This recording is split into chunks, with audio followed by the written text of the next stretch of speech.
कहानी की शुरुआत में हम एक मिलिट्री डॉग मैक्स को देखते हैं जो अमेरिकी फौज का हिस्सा है। वह अपने साथी सोल्जर्स के साथ अफगानिस्तान के एक खतरनाक टेररिस्ट इलाके में मिशन पर जा रहा था। मैक्स एक बेल्जियन मलिनॉइस ब्रीड का डॉग है जिसे विस्फोटक सूंघने और दुश्मनों की हरकतें पकड़ने की खास ट्रेनिंग दी गई है। उसका हैंडलर और सबसे करीबी दोस्त कायल विनकॉट नाम का आर्मी ऑफिसर है जो मैक्स पर अपनी जान से भी ज़्यादा भरोसा करता है। दोनों की जोड़ी इतनी परफेक्ट थी कि कई मुश्किल मिशन उन्होंने साथ में पूरे किए थे।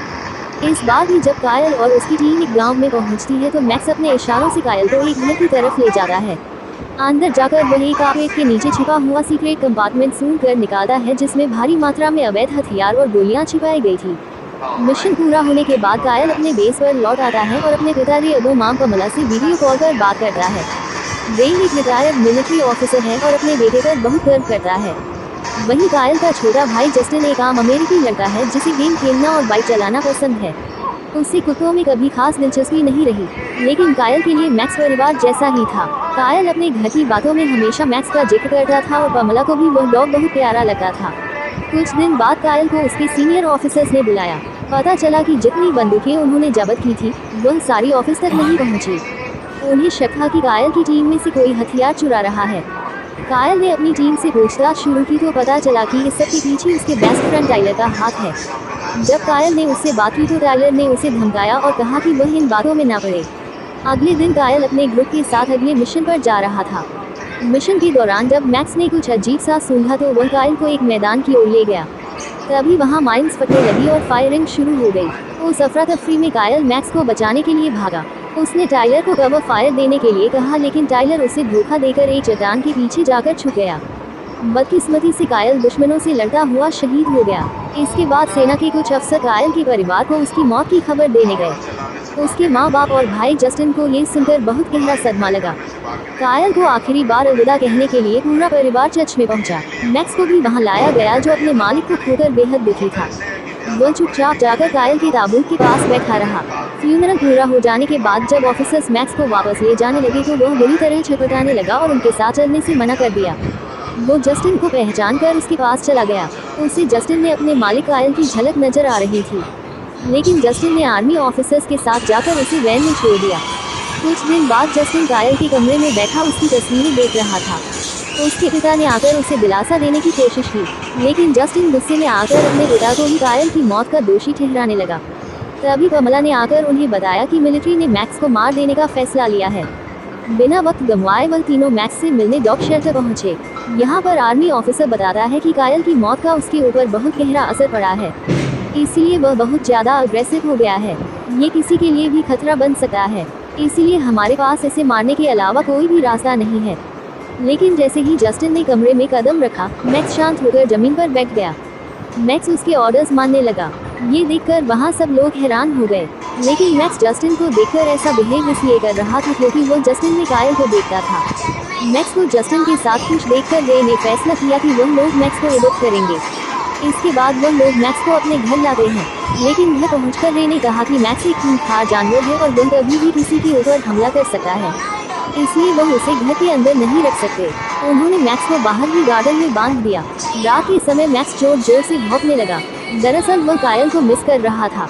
उसके शोर मचाने की वजह से पूरा परिवार और आसपास के लोग भी बहुत परेशान हो रहे थे। ना चाहते हुए भी जस्टिन बाहर मैक्स के पास आया तो उसे देखते ही मैक्स ने भौंकना बंद कर दिया। पर जब जस्टिन वहां से जाने लगा तो उसने दोबारा भौंकना शुरू कर दिया। मजबूरी में जस्टिन को वहीं पर सोना पड़ता है। मैक्स भी शांत होकर वहीं पर बैठ जाता है। दरअसल मैक्स को हमेशा से जस्टिन के बड़े भाई कायल के साथ सोने की आदत थी, इसीलिए मैक्स उसे मिस कर रहा था। जस्टिन के सो जाने के बाद मैक्स पूरी रात उसकी रखवाली करता रहा। अगली सुबह जस्टिन अपने दोस्त जुली और उसकी कजिन सिस्टर कार्मेन से मिला। कार्मेन को डॉग से बहुत प्यार है। उसने अपनी गर्दन पर डॉग के पैर का एक टैटू भी बनवाया है। जब उसे पता चलता है कि जस्टिन के घर में डॉग है तो जस्टिन से कहती है कि मैं तुम्हारे घर आकर तुम्हारी डॉग से मिलना चाहूँगी। इस पर जस्टिन ने उसे बताया कि मैक्स को संभालना उसके लिए बहुत मुश्किल हो रहा है क्योंकि वह बहुत खूंखार है।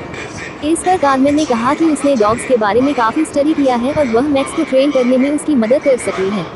अगले दिन कार्मेन और जूही उसके घर आते हैं, जहां पर कार्मेन जस्टिन को समझाती है कि डॉग्स को किस तरह से कंट्रोल किया जाता है। कुछ ही घंटों की प्रैक्टिस में जस्टिन मैक्स को अपने साथ घुमाने लगा। इसके बाद रात को जब सभी गुल कर रहे थे तो अचानक बाहर से मैक्स के जोर जोर से भौंकने की आवाज़ें आने लगी। तभी दरवाजे पर घंटी बजी। जस्टिन ने देखा कि दरवाजे पर टाइलर था। उसके माँ बाप टाइलर को देखकर बहुत खुश हुए। टाइलर ने बताया कि एक मिशन के दौरान उसे काफी चोटें आई थी, इसलिए वह कुछ दिनों की छुट्टी लेकर घर वापस आया है। बाद में जब वह लोग टाइलर को मैक्स से मिलाने ले गए तो मैक्स उसे देखकर जोर जोर से भौंकने लगा और आपे से बाहर हो गया। गुस्से में मैक्स ने अपनी चेन तोड़ डाली और टाइलर पर हमला कर दिया। बड़ी मुश्किल से जस्टिन और कार्मेन ने उसे शांत किया और टाइलर की जान बचाई। सबको समझ नहीं आया कि मैक्स टाइलर को देखकर इतना अग्रेसिव क्यों हो गया, लेकिन असल में तो मैक्स को सब याद था। उसका मालिक कायल कैसे मरा था और किसने उसे धोखा दिया था। अगले दिन जस्टिन मैक्स को घुमाकर वापस आया तो वहाँ एक पिंजरा रखा हुआ था। उसकी माँ ने बताया कि यह पिंजरा मैक्स के लिए है ताकि वो किसी और पर हमला ना कर सके। रात में मैक्स को घर पर ही छोड़कर जस्टिन अपने मॉम और डैड के साथ परेड देखने के लिए जाता है, जहाँ पर बहुत सारे क्रैकर्स भी फट रहे होते हैं। जस्टिन को मैक्स की याद आना शुरू हो जाती है। वो उसकी चिंता करता है क्योंकि उसे पता है कि कहीं ना कहीं वो पटाखों की आवाज़ से डरा हुआ होगा। वह भागता हुआ वापस अपने घर आता है, जहाँ पर मैक्स सच में बहुत ज़्यादा डरा हुआ था। वो उसकी चाबी को खोलता है, लेकिन वहाँ से मैक्स बाहर नहीं निकलता, इसलिए जस्टिन खुद उसके साथ अंदर जाकर बैठ जाता है और मैक्स को शांत करता है। अगले दिन टाइलर ने रे से उनके वेयर हाउस में अपना कुछ काम करने की इजाज़त मांगी क्योंकि वे उसे अपने बेटे जैसा समझते थे, इसलिए रे ने भी उसे इजाज़त दे दिया। टाइलर ने रे से झूठ बोला कि उसे कायल की मौत की बहुत तकलीफ है, लेकिन असल में वह अपने पुराने अवैध हथियारों के धंधे को वहीं से चालू करना चाहता था। बाद में जब रे ने टाइलर से कायल की मौत के बारे में पूछा तो टाइलर ने झूठी आंसू बहाकर झूठी कहानी सुनाई कि कायल की मौत का असली जिम्मेदार मैक्स है। वो कायल के मना करने के बाद भी डेंजर जोन में चला गया और उसे बचाने के चक्कर में कायल मारा गया। ये सुनते ही गुस्से से लाल हो गया और मैक्स को मारने के लिए भागा। उसने अपनी बंदूक निकाली और ट्रिगर दबाने ही वाला था कि जस्टिन ने इन वक्त पर आकर उसे रोक दिया। जस्टिन अब सच्चाई जानने के लिए मिलिट्री बेस गया। वहाँ उससे कायल का साथी सार्जेंट मिला, जिसने उसे बताया कि मैक्स कभी भी किसी सैनिक को नुकसान नहीं पहुँचा सकता था। उसने ये भी बताया कि टाइलर को मिशन में चोट नहीं लगी थी, बल्कि उसे हथियार चोरी करने के आरोप में सस्पेंड किया गया है। सार्जेंट ने कायल और मैक्स के साथ की ट्रेनिंग की वीडियो दिखाई। तब उसे पता चला कि मैक्स कायल के कितना करीब था। उसे अब पूरा यकीन हो गया था कि मैक्स की वजह से कायल की जान नहीं जा सकी। एक दिन जस्टिन साइकिलिंग के लिए जाता है, उसके साथ मैक्स भी था। जब वह मैक्स को लेकर जंगल वाले एरिया में पहुंचता है तो देखता है कि वहां पर टाइलर अपने साथी एमिलियो और डेप्यूटी स्टक के साथ कुछ गैंगस्टर्स को हथियार बेच रहा है। ये दोनों छुपकर सब देख रहे थे, लेकिन तभी गैंगस्टर्स के डॉग्स मैक्स को सेंस कर लेते हैं और वो उनका पीछा करना शुरू कर देते हैं। जस्टिन अपनी साइकिल वहीं पर छोड़कर भागना शुरू कर देता है, लेकिन जल्द ही वे डॉग्स जस्टिन तक पहुंच जाते हैं। वे डॉग्स जस्टिन पर हमला करने ही वाले थे कि तभी मैक्स उन पर अटैक करके जस्टिन को बचा लेता है। ये दोनों किसी तरह से सड़क पर आ जाते हैं और वहाँ से जस्टिन लिफ्ट लेकर अपने घर आ जाता है। घर आने के बाद वो देखता है कि टाइलर और उसका पार्टनर स्टैक वहाँ पहले से मौजूद थे। जस्टिन की साइकिल को जंगल में देखकर वह समझ गए थे कि वो उनके बिजनेस का राज जान चुका है। स्टैक ने अपने हाथ पर झूठी ही चोट दिखाकर इल्जाम उस पर लगा दिया। उन्होंने जस्टिन के माँ बाप से शिकायत करके कहा कि वह जल्द से जल्द मैक्स को कहीं दूर भेज दें। जब जस्टिन नहीं माना तो टाइलर उसे अपने साथ अकेले में ले आया और उसके पूरे परिवार को जान से मारने की धमकी दी। अपने परिवार की जान बचाने के लिए जस्टिन मैक्स को भेजने के लिए राजी हो गया। कुछ ही देर में डॉग शेल्टर के लोग आकर मैक्स को ले गए। जस्टिन इसके बाद हमेशा चुपचाप रहने लग गया था। जस्टिन के पिता उसके पास जाते हैं और पूछते हैं कि तुम्हें क्या हुआ है, अगर कोई बात है तो हमसे बताओ, लेकिन जस्टिन उन्हें कुछ नहीं बताता। जस्टिन के पिता को अब टाइलर पर भी शक हो रहा था, इसीलिए वह अपने वेयर हाउस की तरफ जाते हैं तो देखते हैं कि टाइलर स्टक के साथ एक बॉक्स को गाड़ी में रख रहा है जिसके अंदर हथियार हैं। पर इससे पहले कि वो कुछ कहे, इनका साथी एमिलियो उन्हें गन पॉइंट पर लेकर किडनैप कर लेता है। उधर मैक्स डॉग शेल्टर में कंट्रोल से बाहर हो रहा था और वह सिक्योरिटी गार्ड्स पर हमला करके सब कुछ चकमा देकर वहां से भाग गया। इधर पमला को रे का मैसेज आया कि वह आज रात अपने हंटिंग हाउस में रुकेगा, लेकिन पमला के मुताबिक उनका कोई हंटिंग हाउस था ही नहीं।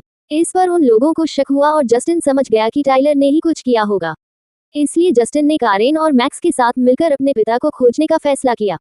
पर पूरी रात ढूंढने के बाद भी इन्हें जस्टिन के पिता नहीं मिलते। अगली सुबह जब ये जंगल के बीचों बीच जाते हैं, वहां से जब वह लोग नीचे झांकते हैं तो उन्हें टाइलर दिख जाता है जो हथियारों की डील कर रहा था, और वहीं गाड़ी में रे भी दिख जाते हैं। जब तक जस्टिन टाइलर पर नजर रखे हुए थे, कारम जल्दी से पुलिस को बुलाने चली गई, लेकिन टाइलर के कुत्तों ने जस्टिन को सूंघ लिया और उन पर हमला करने के लिए भागे। पर एक बार फिर से मैक्स उन पर हमला करके उन्हें हरा देता है। टाइलर को भी पता चल जाता है कि आसपास जस्टिन है, इसलिए अपने साथी एमिलियो के साथ वह जस्टिन को मारने के लिए निकल पड़ता है। रे ने भी मौका देखकर स्टैक पर हमला करके खुद को आजाद कर लिया। जल्द ही मैक्स और जस्टिन भी वहां पहुंच गए। जस्टिन को देखकर उसके पिता बहुत ज्यादा खुश होते हैं और वह कहते हैं कि टाइलर हमारे पीछे है, इसीलिए हमें अलग अलग रास्तों से यहाँ से निकलना होगा। दोनों जंगल के अलग अलग रास्तों से निकलना शुरू कर देते हैं। थोड़ी देर बाद वहां स्टक को होश आ जाता है, जिसके बाद गाड़ी से वह इनका पीछा करना शुरू कर देता है। जल्द ही वह रे के सामने होता है, पर इससे पहले कि वह रे को गाड़ी से कुचलता, रे ने उस पर गोलियां चलानी शुरू कर दी, जिससे उसकी गाड़ी का बैलेंस बिगड़ जाता है और गाड़ी नीचे खाई में गिरकर ब्लास्ट हो जाती है और स्टक की मौत हो जाती है। उधर दूसरी तरफ टाइलर ने जस्टिन को पकड़ लिया। वह उसे जान से मारना चाहता था क्योंकि जस्टिन की वजह से उसकी बनी बनाई डील खराब हो गई। वह जस्टिन को गोली मारने ही वाला था कि तभी उसके ऊपर मैक्स हमला कर देता है। इस हमले में टाइलर के साथ मैक्स भी ब्रिज से नीचे गिर जाता है। टाइलर की तो वहीं पर मौत हो जाती है, लेकिन मैक्स अब भी जिंदा है, पर वह बहुत जख्मी हो गया है। तभी कार्मेन पुलिस के साथ पहुंच गई और बाकी सारे बदमाश पकड़े गए। अगले दिन दिखाया जाता है कि मैक्स बुरी तरह से इंजर्ड है और जस्टिन की फैमिली उसकी शुक्रगुजार है क्योंकि उसी की वजह से जस्टिन और रे की जान बच पाई है। अब वह फैसला करते हैं कि मैक्स को अपने साथ अपने घर के अंदर ही रखेंगे। आखिर में जस्टिन और मैक्स कायल की कब्र पर खड़े थे। जस्टिन ने कायल का शुक्रिया अदा करके पहली बार उसे सैल्यूट किया और इसी के साथ यह कहानी खत्म हो जाती है।